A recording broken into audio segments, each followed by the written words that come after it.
कर्म का मनोविज्ञान और परिणाम का भ्रम।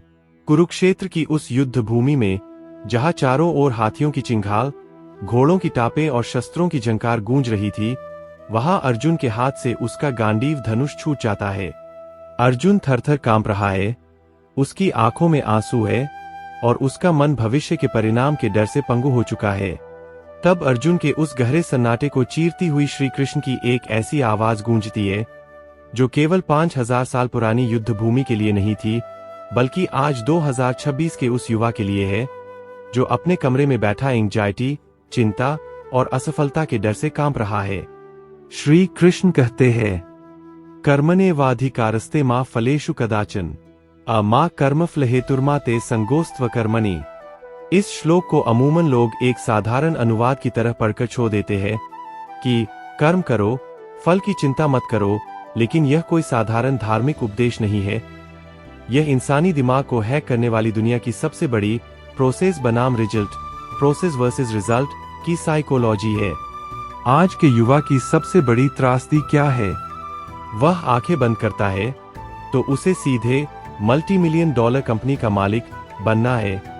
उसे आलीशान बंगला चाहिए, गैरेज में सुपरकार्स चाहिए और सोशल मीडिया पर लाखों फॉलोअर्स का रुतबा चाहिए। सपने देखना पाप नहीं है, लेकिन विडंबना यह है कि वह इस शिखर को तो पाना चाहता है, पर उसके पीछे जो शून्य से शुरू होने वाली कर्म की भट्टी है, उसमें तपने से डरता है। हम उस तीरंदाज की तरह हो गए हैं, जो निशाना साधते वक्त गौर से उस सेब को नहीं देख रहा जिसे उसे भेदना है, बल्कि उसकी आंखें इस बात पर टिकी है कि अगर निशाना चूक गया तो लोग क्या कहेंगे, और अगर लग गया तो उसे क्या इनाम मिलेगा। परिणाम का यही डर, यही रिजल्ट का इन्फैचुएशन, नतीजों का सम्मोहन आपको असल में फेल करता है। यहाँ एक बहुत गहरी मनोवैज्ञानिक बात समझिए। जब आपका पूरा ध्यान रिजल्ट पर होता है, तो आपके भीतर एक अनजाना डर जन्म लेता है। अगर मैं हार गया तो क्या होगा? अगर मेरा स्टार्टअप डूब गया तो क्या होगा? यह डर आपके मस्तिष्क की काम करने की क्षमता को आधा कर देता है। आप वर्तमान में जी ही नहीं पाते। आप उस बल्लेबाज की तरह है, जो सामने से आती हुई गेंद पर ध्यान देने के बजाय हर सेकंड स्कोरबोर्ड को देख रहा है। नतीजा क्या होगा? एक सीधी और आसान गेंद भी आपका मिडल स्टंप उखाड़ देगी। श्री कृष्ण अर्जुन से कहते हैं, पार्थ, तुम्हारा अधिकार केवल और केवल तुम्हारे कर्म पर है, उसके परिणाम पर कभी नहीं। इसका मतलब यह नहीं है कि आप लक्ष्य मत बनाइए। लक्ष्य जरूर बनाइए, लेकिन एक बार जब लक्ष्य तय हो जाए, तो अपनी चेतना से उस लक्ष्य को पूरी तरह से मिटा दीजिए और अपना पूरा अस्तित्व उस प्रक्रिया, प्रोसेस में झोंक दीजिए। जब आप फल की आस, खोने का डर और जीतने का अहंकार, इन तीनों को अपने भीतर से विसर्जित कर देते हैं, तब आपके भीतर एक महान लीडर की ताकत का जन्म होता है। एक ऐसा लीडर जिसे दुनिया की कोई भी ताकत डरा नहीं सकती, क्योंकि जिस इंसान को खोने का डर ही नहीं है, उसे आप झुकाएंगे कैसे? जो इंसान गिरकर फिर से उठने के कर्म को ही अपना सबसे बड़ा पुरस्कार मान चुका है, उसे आप हराएंगे कैसे? लीडरशिप का असली मर्म यही है। असली विजेता वह नहीं है जो मुकुट पहनने की लालसा में लड़ता है, बल्कि असली विजेता वह है जो लड़ने के हर एक क्षण को पूरी पवित्रता और एकाग्रता से जीता है। आप आज डरे हुए हैं क्योंकि आपने खुद को अपनी कंपनी के वैल्यूएशन, अपने बैंक बैलेंस या अपने फेलियर से तौलना शुरू कर दिया है। आप भूल गए हैं कि ये सब बाहरी किनारे हैं।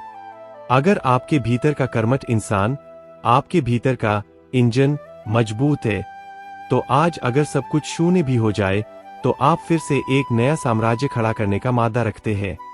अपनी दृष्टि को परिणाम की धुंध से साफ कीजिए।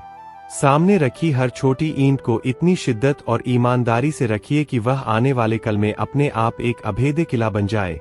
परिणाम की चिंता को कृष्ण के चरणों में सौंप दीजिए और खुद एक निष्काम योद्धा की तरह कुरुक्षेत्र में उतर जाइए। अगर इन विचारों ने आपकी अंतर्दृष्टि को जगाया है और आपको जीवन का एक नया दर्शन मिला है, तो इस वीडियो को लाइक जरूर करें।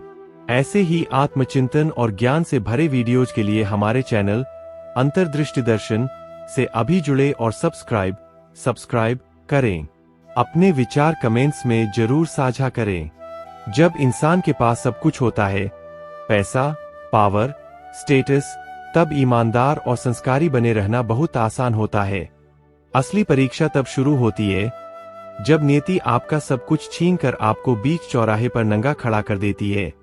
कल्पना कीजिए एक ऐसे चक्रवर्ती सम्राट की जिसके एक इशारे पर हजारों सैनिक अपनी गर्दन कटाने को तैयार रहते थे, जिसकी सुबह सोने चांदी के बर्तनों की खनक और मखमली बिस्तरों पर होती थी, लेकिन सिर्फ अपने एक वचन और सत्य, इंटेग्रिटी की रक्षा के लिए उस राजा ने एक झटके में अपना पूरा राजपाट, अपना वैभव और अपना सुख त्याग दिया। यह कहानी है राजा हरिश्चंद्र की, लेकिन आज हमें उनकी कहानी सिर्फ सुनी नहीं है, बल्कि उस असनीय दर्द को अपनी रूह में महसूस करना है। काशी का वह श्मशान घाट, जहां चारों ओर जलती हुई चिताओं का काला धुआं हवा में तैर रहा है। हवा में अजले मांस की तीखी गंध है और जमीन पर इंसानी हड्डियों और राख का ढेर लगा है। कड़कड़ाती ठंड और चुभती हुई गर्मी में वही राजा जिसने कभी धूप का एक टुकड़ा भी नहीं झेला था, अब फटे हुए मैले वस्त्र पहने भूख से तड़पते पेट के साथ मुर्दों की राख के बीच पहरा दे रहा है। दर्द की पराकाष्ठा तब आती है जब उनका खुद का छोटा बेटा दम तोड़ देता है और उनकी पत्नी तारामती उसके शव को लेकर उसी श्मशान में आती है। एक बाप के पास अपने ही बेटे के कफन के लिए पैसे नहीं है और अपने कर्तव्य और सत्य की रक्षा के लिए वह अपनी पत्नी से भी श्मशान का कर, टैक्स मांगता है। यहाँ रुकिए और खुद से एक सवाल पूछिए, अगर आज आपके जीवन से सिर्फ आपकी नौकरी चली जाए या आपका कोई छोटा सा नुकसान हो जाए तो आप अंदर से टूट जाते हैं। आप झूठ का सहारा लेने लगते हैं, लोगों को धोखा देने लगते हैं। लेकिन हरिश्चंद्र के पास जब कुछ नहीं बचा था, न धन, न सेना, न परिवार, तब भी वह इंसान डिगा नहीं, वह अपने सत्य पर टिका रहा। यह कहानी हमें सिखाती है कि इस दुनिया में असली अमीरी आपके बैंक बैलेंस या आपकी गाड़ियों में नहीं, बल्कि आपके चरित्र, कैरेक्टर में होती है। साम्राज्य बनते हैं और ढह जाते हैं, पैसा आज आता है और कल धुएं की तरह उड़ जाता है, लेकिन जो आपके शून्य होने पर भी आपके साथ खड़ा रहता है, वह है आपका रीढ़ की हड्डी जैसा मजबूत कैरेक्टर। आज के इस दौर में जहां लोग चंद रुपयों के लिए, एक छोटे से शॉर्टकट के लिए अपने जमीर का सौदा कर देते हैं, वहां हरिश्चंद्र का यह नेवर गिव अप एटीट्यूड एक ढाल की तरह है। अगर आपका चरित्र मजबूत है तो दुनिया की कोई भी ताकत आपको गरीब नहीं बना सकती, क्योंकि जिसके पास उसका अटूट कैरेक्टर है, वह आज भले ही श्मशान में खड़ा हो, कल फिर से एक नया साम्राज्य खड़ा करने का हौसला रखता है। अब बात करते हैं उस नुकसान, लॉस की, जिससे आज का हर युवा थर-थर कांपता है। हम एक छोटे से फेलियर या घाटे से इतना डर जाते हैं मानो दुनिया ही खत्म हो गई हो। लेकिन सच तो यह है कि जब जिंदगी आपका सब कुछ छीन लेती है तो वह आपके साथ कोई क्रूर मजाक नहीं कर रही होती, बल्कि वह आपकी ट्रेनिंग कर रही होती है। इतिहास गवाह है कि कोई भी बड़ा साम्राज्य पहली बार में सीधा खड़ा नहीं हुआ। जब तक पुराना और कमजोर ढांचा ढहता नहीं, तब तक एक नया और भव्य महल खड़ा नहीं हो सकता। नुकसान असल में नियति का एक रीसेट बटन है। यह आपको उस भ्रम से बाहर निकालता है कि आप अपनी बाहरी चीजों, जैसे आपकी नौकरी, आपकी गाड़ी या आपके सोशल स्टेटस की वजह से मजबूत है। जब तक आपके पैर मखमली गद्दों पर है, आपको कभी पता ही नहीं चलेगा कि आपकी असली ताकत क्या है। जब जमीन खिसकती है, तभी पैरों को मजबूती से टिकने की आदत होती है। यहाँ ठहरिए और अपने दिमाग से यह झूठा डर निकालकर खुद से एक सीधा सवाल पूछिए, अगर आज रात सब कुछ चला जाए, मेरा बैंक बैलेंस, मेरा बिजनेस, मेरी पहचान, तो क्या मेरे भीतर वह हुनर, वह औकात और वह तड़प बची है कि मैं कल सुबह फिर से शून्य से शुरुआत करके शिखर तक पहुंच सकूं? जिस दिन आपके अंदर यह आत्मविश्वास, सेल्फ कॉन्फिडेंस आ गया, उस दिन आप अजेय हो जाएंगे। असली रेजिलियंस यानी टूटकर फिर से दुगनी रफ्तार से खड़े होने की ताकत इसी मानसिकता से आती है। जो इंसान शून्य पर वापस लौटने से नहीं डरता, उसे हराने की औकात इस पूरी दुनिया में किसी की नहीं है। जब आपके पास खोने के लिए कुछ नहीं बचता, तभी आपके भीतर एक असीमित निडरता का जन्म होता है। इसलिए जब लाइफ सब कुछ छीन ले, तो रोने के बजाय यह समझिए कि अब आपको एक नया, बड़ा और मजबूत साम्राज्य खड़ा करने के लिए तैयार किया जा रहा है। धनुष की कमान अगर पीछे खींच रही है, तो समझ लीजिए कि वह आपको एक बहुत लंबी और अचूक छलांग लगाने के लिए तैयार कर रही है। दोस्तों, अगर आप भी जीवन को एक अलग नजरिए से देखना चाहते हैं, तो इस वीडियो को लाइक और शेयर करें। हमारे चैनल अंतर्दृष्टि दर्शन का हिस्सा बनने के लिए सब्सक्राइब बटन दबाएं और बेल आइकन को एक्टिवेट करें ताकि आपसे कोई भी गहरा संवाद मिस न हो। अब समय आ गया है उस अंतिम प्रहार का, जो आपको सीधे कर्म के मैदान में खड़ा कर देगा। श्री कृष्ण गीता के 6 अध्याय के 5वें श्लोक में एक ऐसा अचूक सत्य बताते हैं जो आपके भीतर की सोई हुई ऊर्जा को झकझोर कर जगा देगा। श्री कृष्ण कहते हैं, उद्धरेदात्मनात्मानात्म नात्मानमवसादेत आत्मैव ह्यात्मनो बंधुरात्मैव रिपुरात्मनः।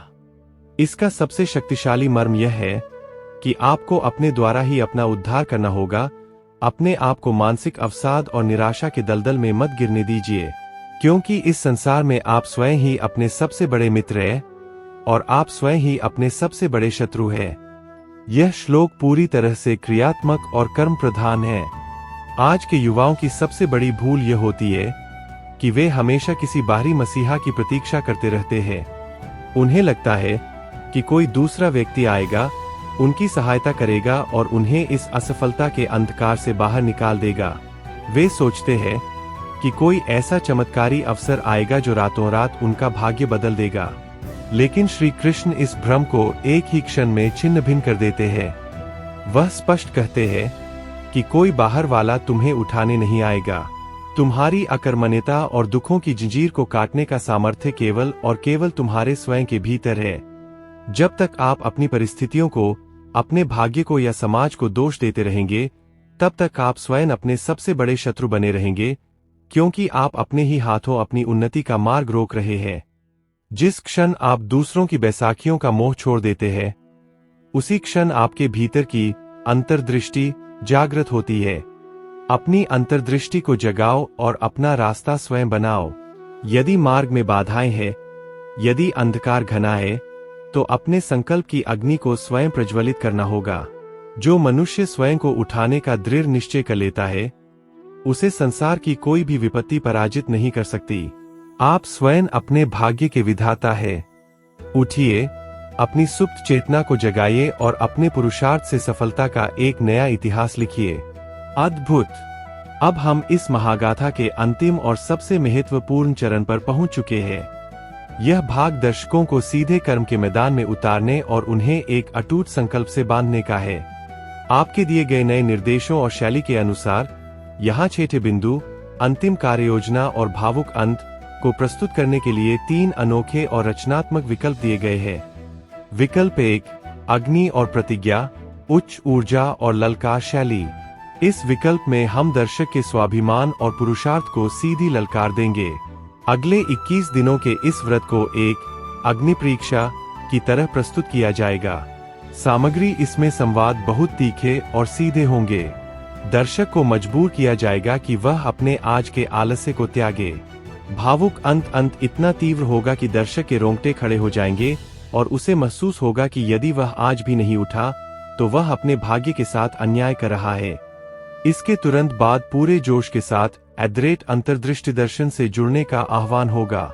विकल्प 2, मौन योद्धा और आंतरिक रूपांतरण, गहन और आत्मिक शैली। यह विकल्प सीधे दर्शक की आत्मा को छुएगा।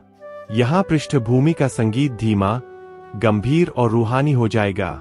सामग्री अगले 21 दिनों को एक साधना और मौन युद्ध की तरह दिखाया जाएगा, जहां बाहर कोई शो नहीं होगा, बस भीतर अपने ही डर को मिटाना होगा। भावुक अंत एक ऐसा शांत और शक्तिशाली अंत जहां दर्शक को अपनी अमरता और असीमित शक्ति का एहसास होगा कि तुम गिर सकते हो, पर तुम कभी समाप्त नहीं हो सकते। इसके बाद बहुत ही आत्मीयता और प्रेम से @अंतर्दृष्टि दर्शन की सदस्यता लेने का आग्रह किया जाएगा।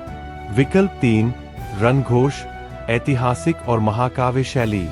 इसे एक भव्य कुरुक्षेत्र के महायुद्ध की तरह लिखा जाएगा, जहां दर्शक स्वयं हाथ में धनुष लिए खड़ा है।